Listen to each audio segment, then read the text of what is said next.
Hello बच्चों, स्वागत है आप सभी का आपके अपने चैनल केडी मैथ्स पे।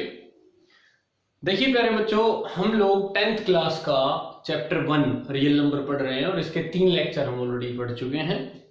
तो आज हमारा चौथा लेक्चर है इस चैप्टर के ऊपर और आज का हमारा जो मेन टॉपिक है वो है LCM by prime factorisation method. और मैं थोड़ा बताऊंगा आपको प्राइम नंबर और कंपोजिट नंबर के बारे में। हालांकि पिछली क्लासों में भी आप पढ़ चुके होंगे, लेकिन आज हम ये टॉपिक एक बार रिपीट करेंगे। कुछ बेसिक चीजें, जैसे एक बार मैं आपको प्राइम फैक्टराइजेशन बताऊंगा, प्राइम नंबर क्या होता है, कंपोजिट क्या होता है, ताकि थोड़ा सा आपका रिवाइज हो जाए और जिस बच्चे को थोड़ा कम आता है उसको और अच्छे से समझ में आ जाए। तो चलिए बेटा सॉरी, आज के हम टॉपिक पे चलते हैं और हमारा पहला टॉपिक रहेगा what are the prime numbers. Prime numbers और composite numbers. Composite numbers, prime number क्या होते हैं और कंपोजिट नंबर क्या होते हैं। तो देखिए प्यारे बच्चों, बड़ी सिंपल सी बात है। जब भी मैं किसी नंबर को खुद से डिवाइड करता हूं तो वो हमेशा डिवाइड हो जाएगा, 1 से हमेशा डिवाइड हो जाएगा। उसके अलावा एक और नंबर देखो आप, उससे वो डिवाइड होता है या नहीं होता, बस यही चीज बता देगी वो प्राइम है या कंपोजिट। तो बहुत सिंपल सा कंसेप्ट है। अगर कोई नंबर एक और खुद के अलावा किसी और नंबर से डिवाइड नहीं होता, इसका मतलब वो नंबर है प्राइम नंबर। कैसा नंबर है बेटा? Prime number. और अगर कोई नंबर एक और खुद के अलावा कम से कम किसी एक और नंबर से डिवाइड होता है तो वो है कंपोजिट नंबर। जैसे मैं एक एग्जांपल के तौर पे बात करता हूं। जैसे मैंने एक नंबर लिया 5।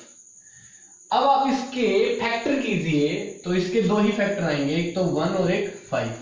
ये 1 से डिवाइड होता है, हर नंबर होता है भाई 1 से, और खुद से डिवाइड होता है। उसके अलावा ये किसी से डिवाइड नहीं होता, तो ये नंबर कैसा है? ये है प्राइम नंबर। ये प्राइम नंबर है।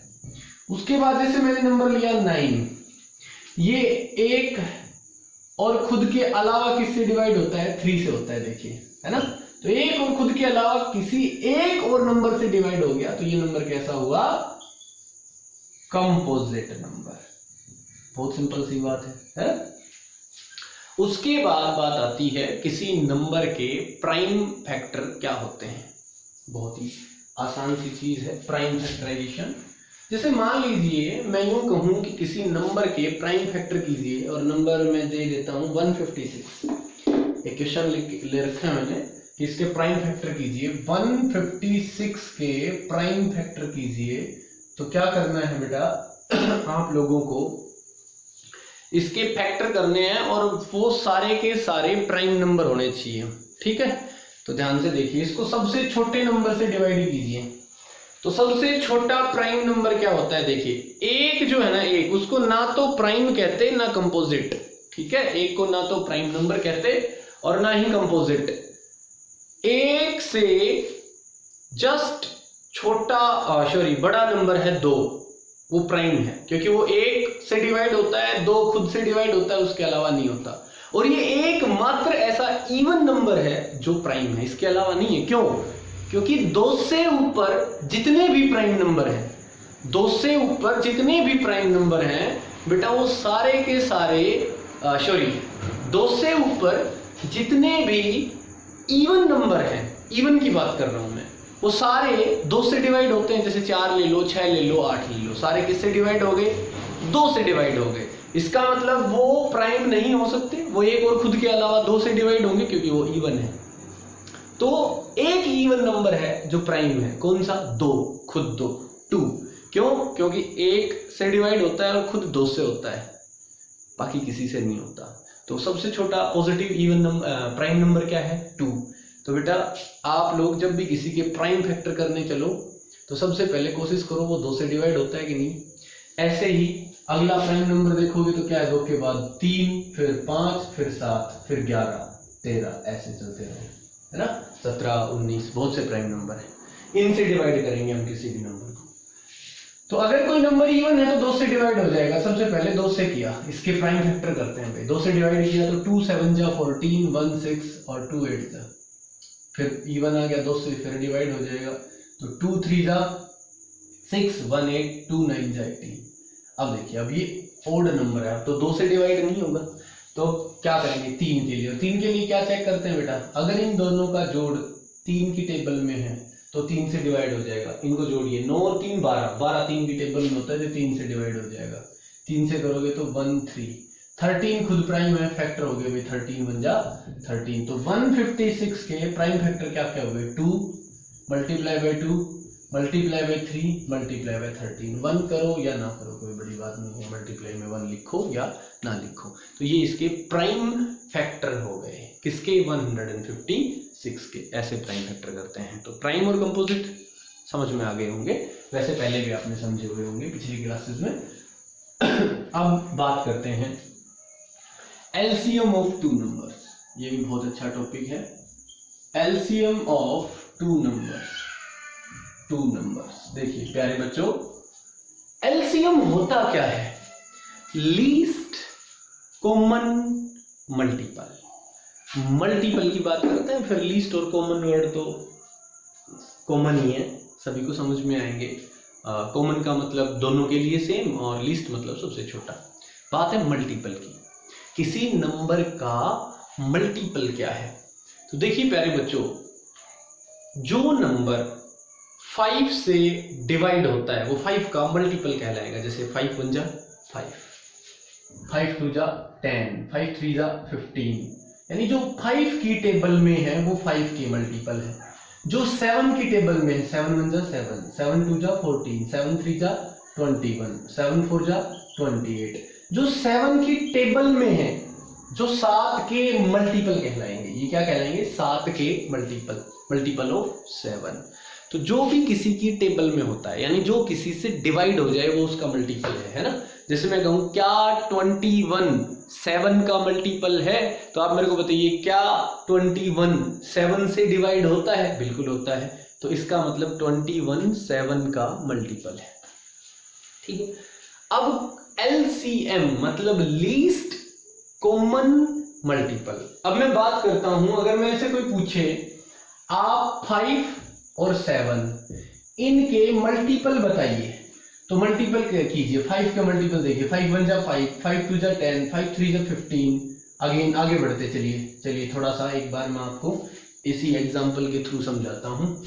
5 के मल्टीपल लिखिए आप, 5 1 जा 5, 5 2 जा 10, 5 3 जा 15, फिर 20, 25, 30, 35, आगे चलो भाई 40, 45, 50, 55, 60, 65, 70, है ना। ऐसे ही चलते रहोगे 75 और आगे चले जाओगे। 7 की मल्टीपल लिखिए, 7 1 जा 7, 7 2 जा 14, 21, 28, 35, 42,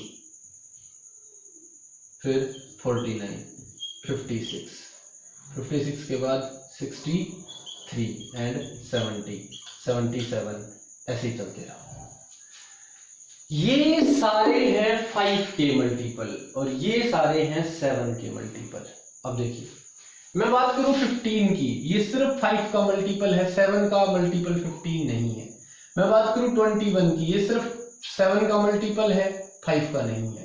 28 7 का मल्टीपल है, 5 का नहीं है। 35 7 का भी मल्टीपल है और 5 का भी मल्टीपल है। ये हो गए दोनों के कॉमन मल्टीपल। तो 35 एक ऐसा नंबर आया जो 5 का भी मल्टीपल है और 7 का भी मल्टीपल है, तो कॉमन मल्टीपल हो गया। ऐसे ही आगे बढ़ता हूं तो 45 40, ये देखिए ये सिर्फ 5 के मल्टीपल है, इसके नहीं है। 49 सिर्फ 7 का मल्टीपल है, इसका नहीं है। फिर मैं आगे इन 70 के ऊपर, किसके ऊपर 70, ये 5 का भी मल्टीपल है, 7 का भी मल्टीपल है। तो एक ऐसा नंबर जो दोनों का मल्टीपल है, 5 का भी 7 का भी, तो वो 5 और 7 का कॉमन मल्टीपल कहलाएगा, है ना। तो 5 और 7 के कॉमन मल्टीपल क्या क्या है, एक तो 35 है, एक 70 है। ऐसे ही आगे बढ़ते रहो, है ना। एक तो 35 है और एक 70 है, ये इन दोनों के कॉमन मल्टीपल हैं। तो प्यारे बच्चों बहुत सिंपल सी बात है, ये जो आप देख रहे हो ये दोनों के दोनों कॉमन मल्टीपल है 5 के और 7 के। इनमें सबसे छोटा कॉमन मल्टीपल कौन सा है? सबसे छोटा कॉमन मल्टीपल, यानी कॉमन तो हो लेकिन सबसे छोटा, यानी सबसे पहले कौन सा मल्टीपल आया जो दोनों का कॉमन था, वो है 35, यानी लीस्ट कॉमन मल्टीपल। तो इन दोनों का एलसीएम कितना आएगा? 35। बहुत आसान तरीका है, समझ गए एलसीएम क्या होता है? एलसीएम निकालना बहुत से बच्चों को आता है, लेकिन ऐसे मैंने बहुत से बच्चे देखे हैं बेटा क्लासेस में पढ़ाते टाइम कि उनको मतलब ही नहीं पता एलसीएम का मतलब क्या। वैसे रट्टा मार लिया कि भाई मेरे को प्राइम फैक्टर करने हैं दोनों के ऐसे ऐसे और कॉमन कॉमन एक बार लेने हैं बाकी नहीं, ठीक है? तो मतलब समझिए पहले। अब मैं आपको तरीका बताता हूं प्राइम फैक्टराइजेशन मेथड से एलसीएम कैसे फाइंड आउट किया जाता है। देखिए प्राइम फैक्टराइजेशन मेथड से एलसीएम कैसे फाइंड आउट किया जाता है, बहुत ही आसान है। जैसे क्वेश्चन आया find the LCM of two numbers 25 and 35, मान लीजिए 25 एंड 35, इनका एलसीएम निकालिए। तो क्या करोगे आप लोग बेटा, इनका लीस्ट कॉमन मल्टीपल कैसे निकालोगे? आप 25 के प्राइम फैक्टर कर दीजिए 25 के, तो कितने से जाएगा? 5 से, 5 5 जा 25। तो सिंपल सी बात है भाई, 25 के प्राइम फैक्टर हो गए 5 मल्टीप्लाई बाई 5।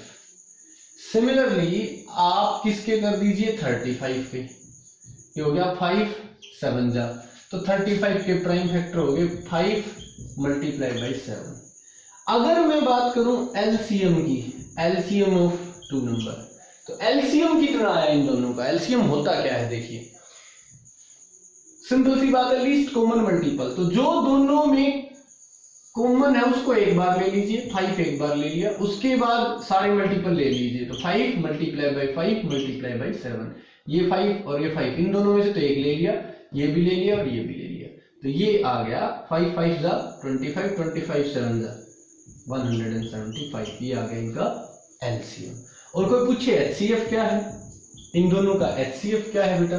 तो इनका एचसीएफ क्या होगा? Highest common factor. तो जो दोनों में कॉमन है वो सारे ले लो, तो दोनों में कॉमन सिर्फ 5 है, तो 5 ले लिया, इनका एचसीएफ कितना है? 5। और एक रिजल्टेंट बताता हूं मैं आपको एलसीएम और एचसीएफ को लेके, क्या? LCM multiply by HCF of a and b. मान लीजिए कोई भी नंबर है ए और बी, जैसे ये रहे ए और बी, इनके एलसीएम 175 और एचसीएफ 5, इनका प्रोडक्ट करवा दो। क्योंकि आपने प्रोडक्ट क्यों करवाया देखना एक बार।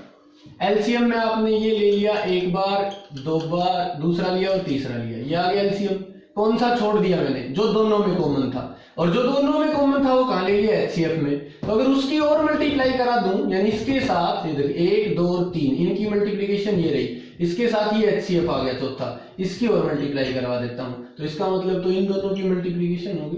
तो ध्यान रखना इस बात का, एचसीएफ और एलसीएम अगर इनका प्रोडक्ट करवाते हो तो it is equal to product of A B, product of A B, A and B. A और बी का एलसीएम और एचसीएफ, उनका प्रोडक्ट किसके बराबर होगा? उन दोनों नंबरों के प्रोडक्ट के बराबर होगा, उन दोनों नंबर्स के प्रोडक्ट के बराबर होगा। ये बहुत इंपॉर्टेंट रिजल्ट है, बहुत बार यूज होता है। ठीक है बच्चों, तो देखिए एक दो क्वेश्चन करते हैं हम एलसीएम एचसीएफ के ऊपर, ठीक है? चलिए क्वेश्चन है, find the missing number in the following factorisation. Find the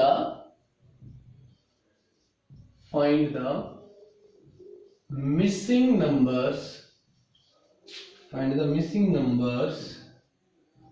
in the factorization। देखिए मैं एक टेबल बना रहा हूं बेटा, ये देखिए, ये फैक्टराइजेशन है, इसी को रिप्रेजेंट किया गया है। अब यहाँ पे 2 है,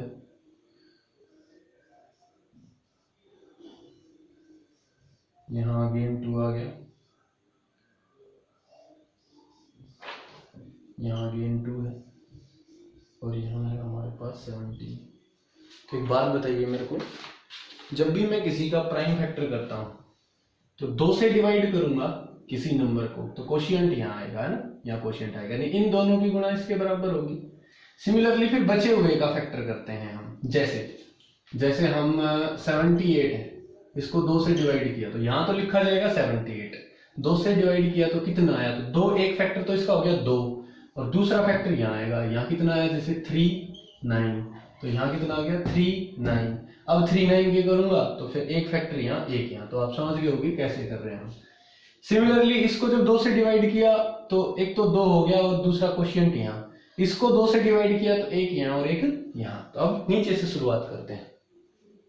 यहाँ क्या नंबर आएगा, यहाँ आएगा इन दोनों की गुणा, क्योंकि इससे जब इसको डिवाइड किया तो ये आया, यानी इन दोनों की मल्टीप्लीकेशन है ऊपर। तो 17 2 34, यहाँ 34 है, एक नंबर आ गया भाई हमारे पास, एक फिलअप कर दिया हमने। इन दोनों का प्रोडक्ट यहाँ मिलेगा 34 2 68, ये दूसरा नंबर मिल गया, दूसरा बॉक्स फिलअप कर दिया हमने। अब इन दोनों का प्रोडक्ट यहाँ मिलेगा 68 2 134, सॉरी 136, 2 8 16, 2 6 12 and 136। ये टेबल आपकी कंप्लीट होगी, ये फैक्टराइजेशन से टेबल बनी। अब आगे देखिए, एक क्वेश्चन कंपोजिट और प्राइम से, बहुत ही आसान से ही क्वेश्चन है बेटा, ज्यादा टिपिकल क्वेश्चन नहीं है। जैसे क्वेश्चन आता है, एक्सप्लेन वाई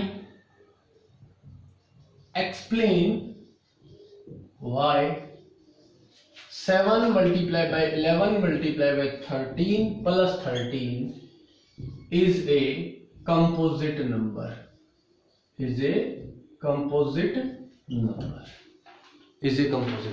तो प्यारे बच्चों बहुत सिंपल सा कंसेप्ट है। एक्सप्लेन कीजिए कि ये एक कंपोजिट नंबर है, ये एक कंपोजिट नंबर है। तो दोस्तों कंपोजिट नंबर होता क्या है, हमारे पास नंबर ये रहा 7 × 11 × 13 प्लस 13। कंपोजिट नंबर होता क्या है, तो कंपोजिट नंबर वो नंबर होता है जो एक और खुद के अलावा भी किसी और नंबर से डिवाइड हो जाए, है ना, डिवाइड हो जाए। तो इस सारे में से आप देख पा रहे होगे 13 कॉमन आ गया। 13 अगर कॉमन आया तो यहां बचा 7 multiplied by 11, यहां से 13 कॉमन आ गया, प्लस यहां से 13 जब हम कॉमन लेते हैं तो यहां कितना आएगा 1। इसका मतलब इस पूरे नंबर में से 13 कॉमन आया, मतलब the number is divisible by 13। ये बात प्रूव हो गई। अगर ये नंबर 13 से डिविजिबल है so it is prime number. तो ये हमने प्रूव कर दिया कि ये कैसा नंबर है, प्राइम, क्योंकि इसमें से 13 क्या आ गया, कॉमन आ गया, इसलिए ये प्राइम नंबर है। ठीक है बच्चों, देखिए एक दो क्वेश्चन और करते हैं, आगे देखिए। ये कहता है the LCM of two numbers is 14। The LCM, question की बात करते हैं हम, क्वेश्चन नंबर नेक्स्ट है हमारे पास, ये थर्ड होगा। The LCM of two numbers, the LCM of two numbers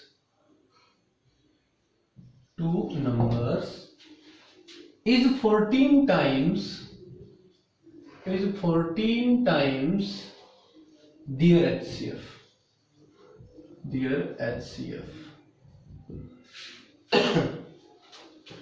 The sum of LCM and HCF, the sum of LCM and HCF is 600 if one number is 280. Find the other number.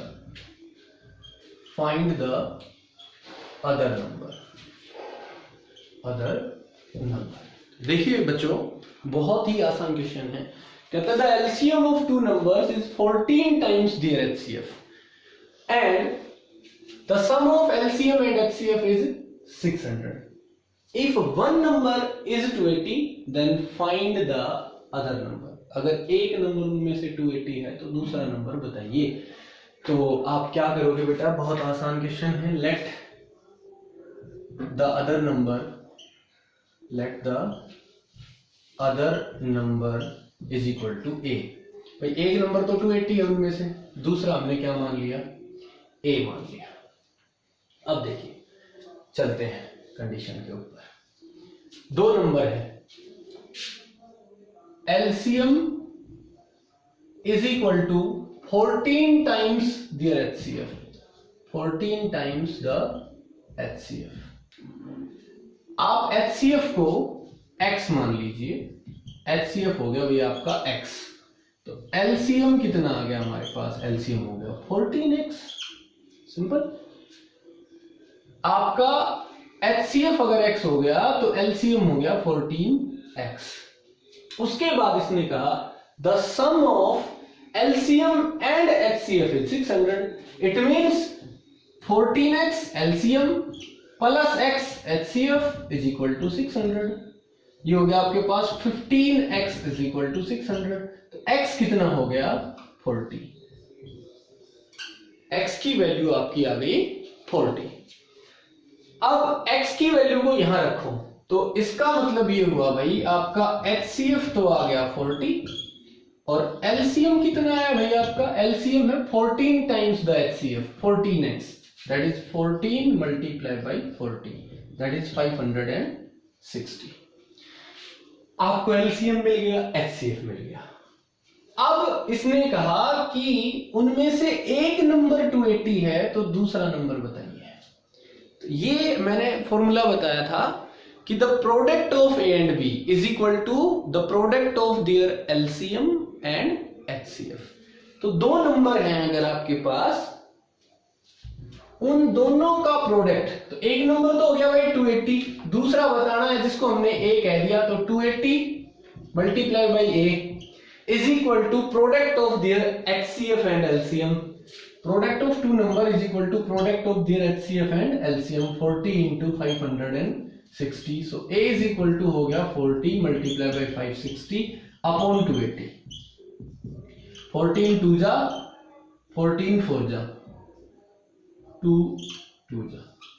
a is equal to 80. तो आपका दूसरा number 80 आया. ठीक है बच्चों, तो ये बहुत अच्छे से आप सभी को समझ में आ गया होगा. आगे देखिए एक क्वेश्चन और करवाते हैं आपको, बहुत ही बढ़िया question.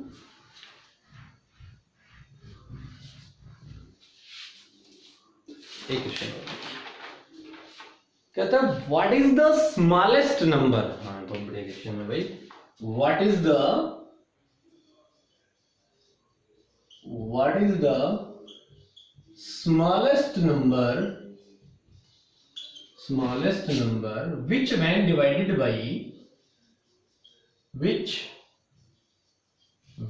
divided by 54, 36 and 27 leaves remainder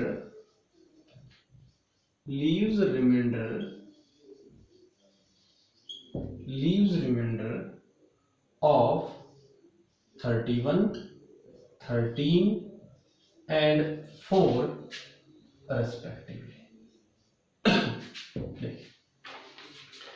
ये कहता है वो छोटे से छोटा नंबर बताइए, वो छोटे से छोटा नंबर बताइए जो इन तीनों से डिवाइड हो जाए. डिवाइड होने के बाद 31, 13 और 4 ये रिमाइंडर छोड़े रेस्पेक्टिवली. मतलब अगर मैं 54 से डिवाइड करूं तो रिमाइंडर बचे 31, 36 से डिवाइड करूं तो रिमाइंडर बचे 13 और अगर मैं 27 से डिवाइड करूं तो रिमाइंडर बचे 4. है ना, वो छोटे से छोटा नंबर. तो पहले एक बार रिमाइंडर वाली बात को भूल जाइए, कंडीशन को भूल जाओ. सबसे पहले आप वो छोटे से छोटा नंबर निकालिए जो इन तीनों नंबर से डिवाइड हो जाए, और जो इन तीनों से डिवाइड होगा वो कहलाएगा इन तीनों का एलसीएम, लीस्ट कॉमन मल्टीपल. तो सबसे पहले इनका एलसीएम निकाल लेते हैं जो इन तीनों से डिवाइड हो जाए. तो एलसीएम निकालिए इनका, एलसीएम ऑफ 54, 36, 27 है ना।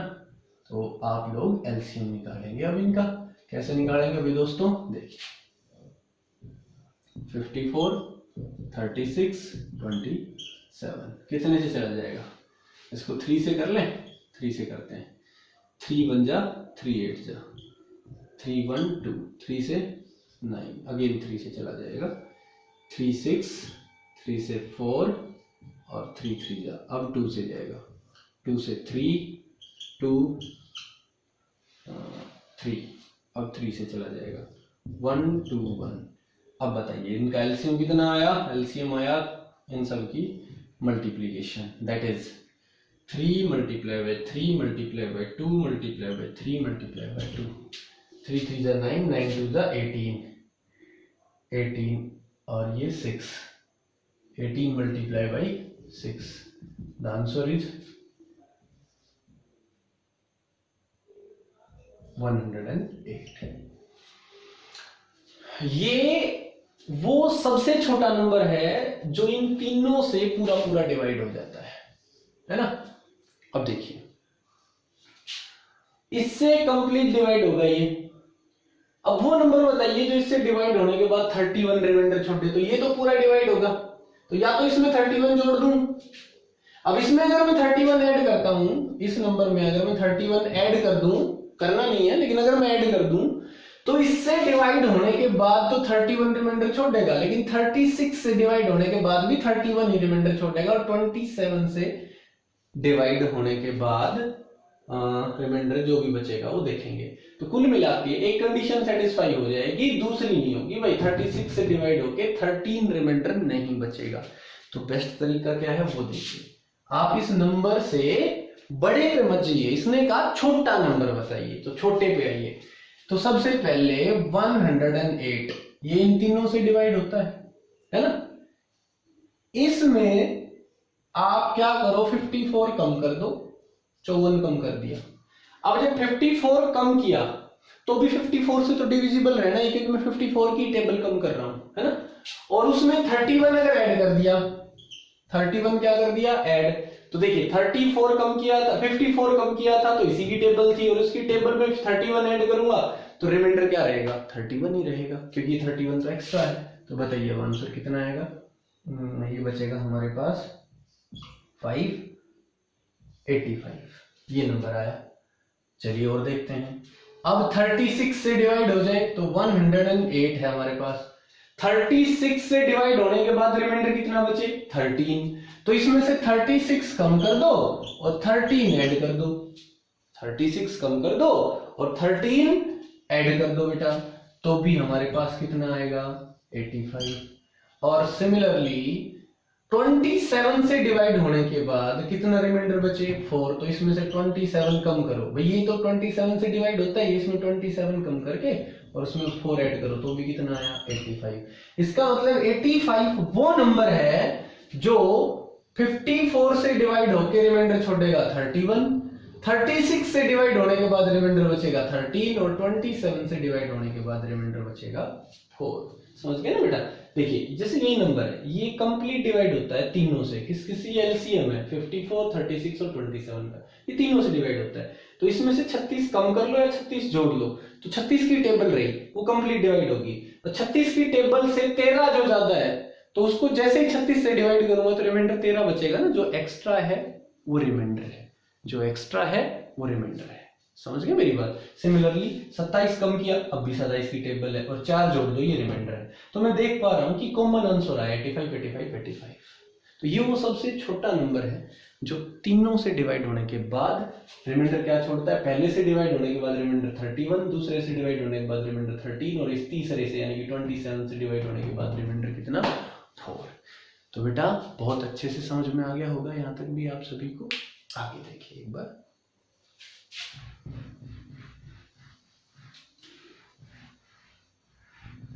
एक क्वेश्चन करते हैं, बहुत ही बढ़िया क्वेश्चन उठाते हैं। एक कहता है 2 अलार्म क्लॉक, मैं बोल रहा हूं आप साथ साथ लिख लें, बोर्ड पे लिख के मैं थोड़ा टाइम वेस्ट नहीं करूंगा। 2 alarms clock ring their alarms at regular interval of, ये मेन टॉपिक लिख रहा हूं, regular interval of 50 second, 48 seconds and two alarm, बस। ठीक है। इफ दे बी टुगेदर, ये दोनों एक साथ बजती हैं एट 12 नून, 12 बजे बज गई भाई, एट 12 नून ये दोनों एक साथ बजती हैं, तो कहता है eight which time they will beep again for the first time. अब वो टाइम बताइए जब ये दोनों एक साथ बजेंगी। अब जरा ध्यान से सुनो, दो अलार्म है, पहली अलार्म हर 50 सेकंड में बजती है और दूसरी अलार्म हर 48 सेकंड में बजती है। तो ये अलार्म बजेगी 50 सेकंड पे, फिर 100 सेकंड पे, फिर 150 सेकंड पे, यानी कि 50 की टेबल में बजती रहेगी।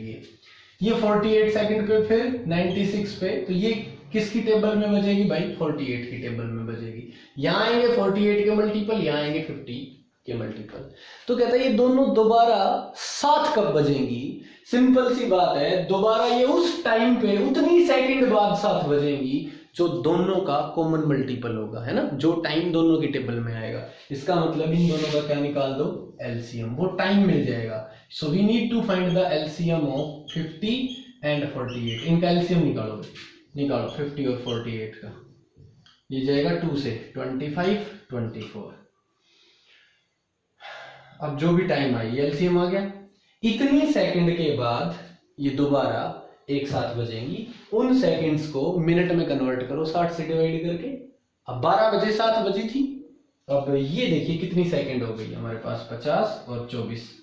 50 और 24 की मल्टीप्लाई कराओ भाई, हो गया ना। इनका एलसीएम आया 2 मल्टीप्लाई बाय 25 मल्टीप्लाई बाय 24, तो ये हो गया 50 और 24, तो ये हो गया 0, 5 के 20, 5 दूनी 10 और 2 12, 1200 सेकंड बाद। अब 1200 सेकंड है तो इसको मिनट में कन्वर्ट करो, 20 मिनट बाद दोबारा बजेंगी भाई एक साथ। इसका मतलब अभी 12 बजे एक साथ बजी थी, तो अगली बार कितने बजे बजेंगी? 12:20 पे एक साथ बजेंगी। तो ये एलसीएम का कंसेप्ट है। ठीक है बच्चों, तो आशा करता हूं आप सभी को बहुत अच्छे से समझ में आया होगा। अगर अब भी किसी बच्चे को समझ में ना आया हो तो प्यारे बच्चों आप लेक्चर को रिपीट करें। मैंने बहुत अच्छे से बेसिक कंसेप्ट आपको समझाने की कोशिश की है। तो बेटा चैनल को लाइक करें, शेयर करें और सब्सक्राइब करें ताकि आपके पास ऐसी ही और अच्छी अच्छी वीडियो आते रहें। Thank you.